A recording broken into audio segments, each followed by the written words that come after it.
Last night, you spent 2 hours deciding what to wear to the party.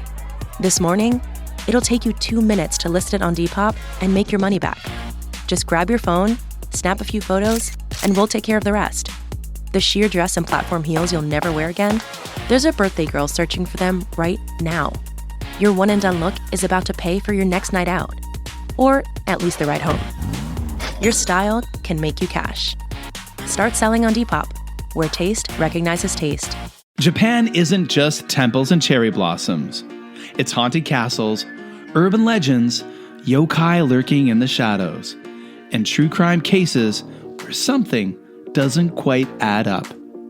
Supernatural Japan dives into Japan's darkest folklore, real history, and mysteries that still disturb the present. From ghosts of ancient warriors to modern legends whispered online, every episode blends culture, crime, and the unexplained. If you love spooky history, Japanese folklore, and stories that stay with you long after the episode ends, search for Supernatural Japan. Because in Japan, the past is never really gone. Hello and welcome to I Talk to Ghosts. I'm your resident medium, Jennifer, and I welcome you tonight into my spirit parlor. Take a moment to settle in. The candlelight is low, it's beautiful, amber-colored, trembling, casting long, uncertain shadows along the walls. It's the kind of light that makes ordinary objects look slightly otherworldly, maybe even questionable. A chair becomes a witness, a book becomes a mouth waiting to speak.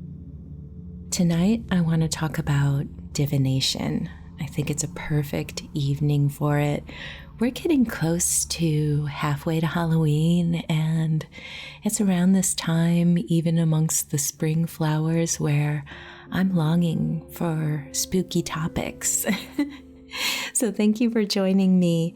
We're not going to talk about divination tools that have already made themselves comfortable in the modern spiritual world. No tarot card spreads laid out like familiar maps. No pendulums gently swinging between yes and no like polite conversation. No, tonight we are stepping further back into the forgotten rooms, the dusty corridors, the methods of listening that were never meant to be tidy or even particularly safe. We are exploring obscure forms of divination, the kind of practices that feel less like asking a question and more like interrupting reality just enough for it to answer back. Because divination, at its oldest root, was never just about prediction. It was about something unseen but undeniably present. So tonight, we reopen the old methods and we ask them to speak again.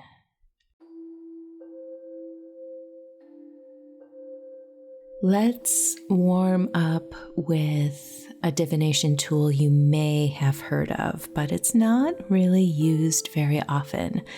Bibliomancy.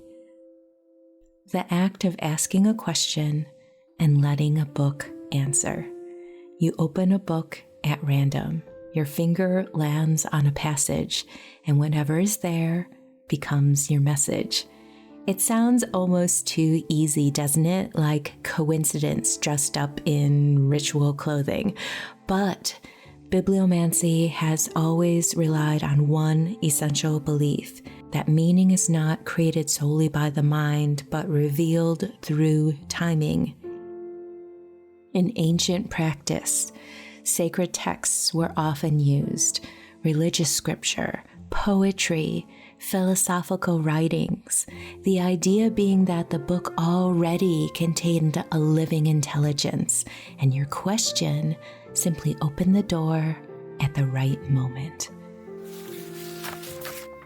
But here is where it becomes interesting. You don't choose the sentence, you don't negotiate with it, you receive it.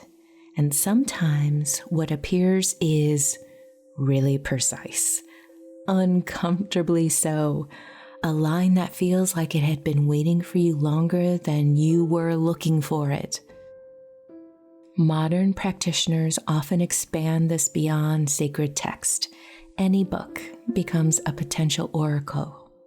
Poetry that speaks in fragments, novels that mirror emotional states, even forgotten books pulled from the shelves without intention. The question is not, is this accurate? The question is, what part of me recognizes this as true?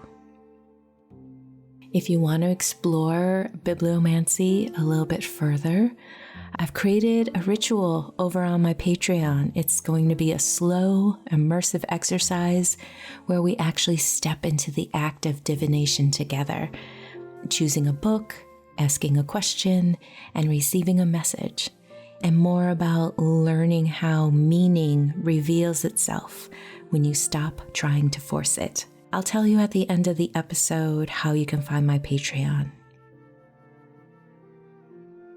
Now let's move on to something a little older, physical, unescapably real in its randomness. Sortilege, the casting of lots. It's the language of falling things. Perfect if you're clumsy. We're talking stones, bones, sticks, shells. Any marked objects can be thrown, scattered, and read. You cast them, and you observe how they land. There's no interpretation until after the fall. That is important because sortilege is not about control. It's about surrendering the illusion of control. In ancient cultures, this method was used to allow fate or spirit or divine will to choose, not because humans lacked agency, but because they believed reality had layers of intelligence beyond personal desire. What makes sortilege compelling is not the objects themselves, but the pattern formed in the aftermath. Clustering, separation, collision, distance. Meaning emerges from arrangement, like a sentence written by gravity, and you are simply the one who reads it. And since we're surrounded by candlelight tonight, eventually there will be smoke. Let's talk about capnomancy, divination through smoke, incense smoke, candle smoke, herbal smoke rising in curling, unpredictable paths. You watch it after asking a question, and you do not force interpretation. You observe behavior. Smoke that rises straight may suggest clarity or affirmation. Smoke that drifts sideways may suggest resistance or distraction. Smoke that breaks apart may suggest fragmentation of intention. Smoke that suddenly disappears may suggest refusal. But more than any fixed meaning, capnomancy teaches attention, because smoke behaves like something alive. It hesitates, it reaches, it recoils. It changes its mind mid-motion. It reminds us that answers are not always linear. Sometimes they move like breath. It moves like something not trying to be understood too quickly. Personally, I have used smoke while opening this space for a mediumship reading. On a few occasions, I have felt called to use the smoke as a form of communication. There was one time where I saw seagulls in the smoke, and I made sure to mention that in the reading, and sure enough, the person who had passed a cherished book that was shared together was called Seagulls. And another time, I saw these swirling spirals, and I mentioned it for a reading, and sure enough, the person who had passed had done smoke tricks with their cigarette smoke. So, with all these tools, keep an open mind and almost have a sense of play when you work with these tools. Don't take it too seriously. I think when we get serious, we tend to engage our analytical mind a little too much. So think about that a little bit when you work with these divination tools. And now, the storm. Zuranomancy, divination through thunder and lightning. You ask your question and you listen to the sky. Thunder becomes response. Lightning becomes punctuation, and silence becomes meaning as well. There's something ancient in this practice. It assumes the sky is not neutral. It's expressive, reactive, alive in its own vast way. Rolling thunder may feel like continuation. Sharp cracks may feel like interruption. Long silence after lightning may feel like withholding. But perhaps the real practice is not interpretation at all. It's humility, standing beneath something far larger than you and waiting to see if something answers.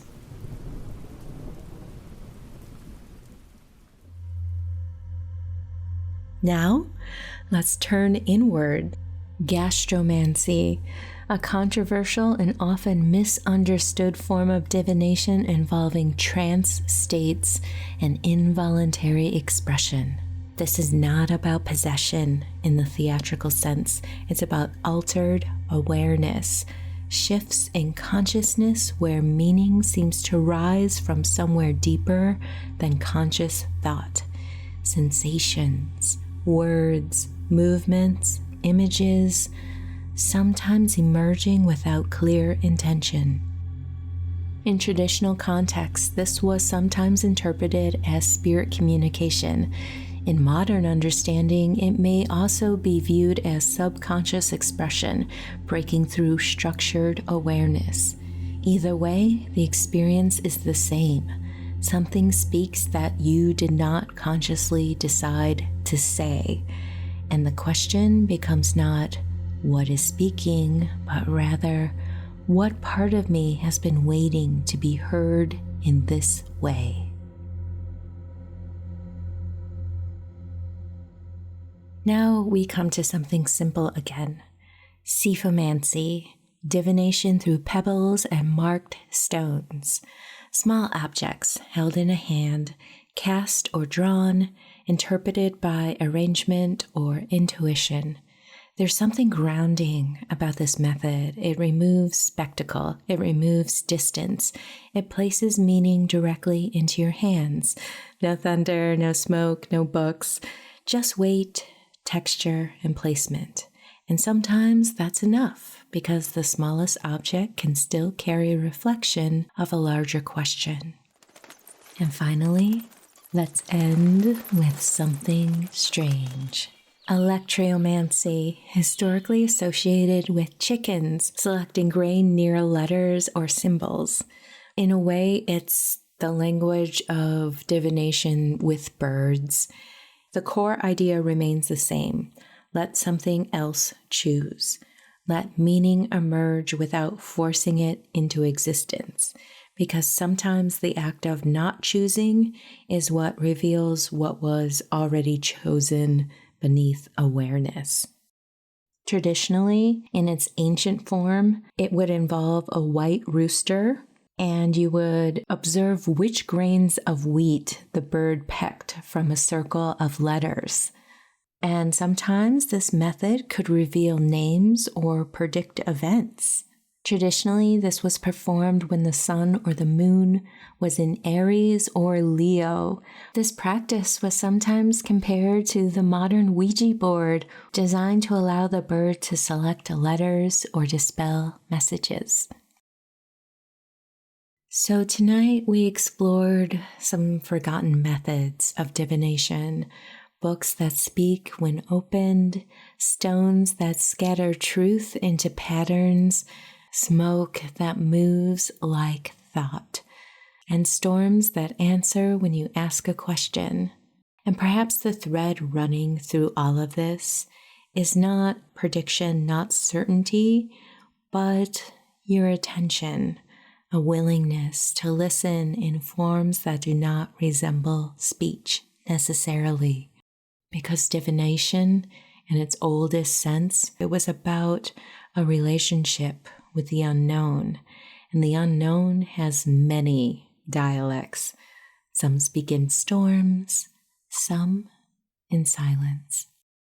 So if you ever try any of these methods, try them gently, not as tests, but as conversation, and see what answers you receive when you stop demanding that they arrive in the language you expect.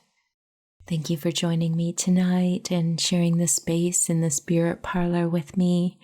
Again, if you would like to try out that guided bibliomancy ritual with me, it's waiting for you on my Patreon. You can visit patreon.com/italktoghosts and find it there.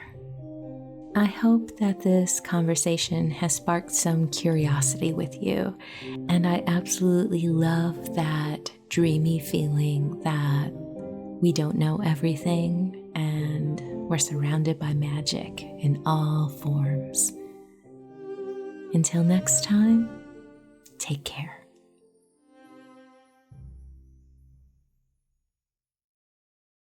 Struggling with weight loss? Prolon's 5-day fasting mimicking diet is a clinically developed nutrition program designed to promote fat loss while protecting lean body mass. Developed at USC's Longevity Institute, it assists the body in entering a fasting-like state that helps reset metabolism and target visceral fat. In just 5 days, Prolon offers a science-backed approach to weight loss without extreme restriction or guesswork. Get 15% off plus a $40 bonus gift when you subscribe at prolonlife.com/now. Something's coming. Do you hear it? Can you see it? Trundling across the common, following the old holloways, sauntering down the lane, rocking up into the market square, laying out its wares. It reels you in with mysteries, trades with you fantastic tales, spins for you fascinating stories. Stories like the haunted pound stretcher, flying saucers, poisoners and body snatchers, haunted woodland, and the secret tunnels beneath our feet. Weird in the Wade is on its way, a podcast that explores everything that is weird, wonderful, and a little off-kilter in the town of Biggleswade in Bedfordshire. If you like your spooky stories told with a dash of historical context, or you like your history with a pinch of the paranormal, then this is the podcast for you. Never miss an episode. Subscribe to Weird in the Wade wherever you're listening now.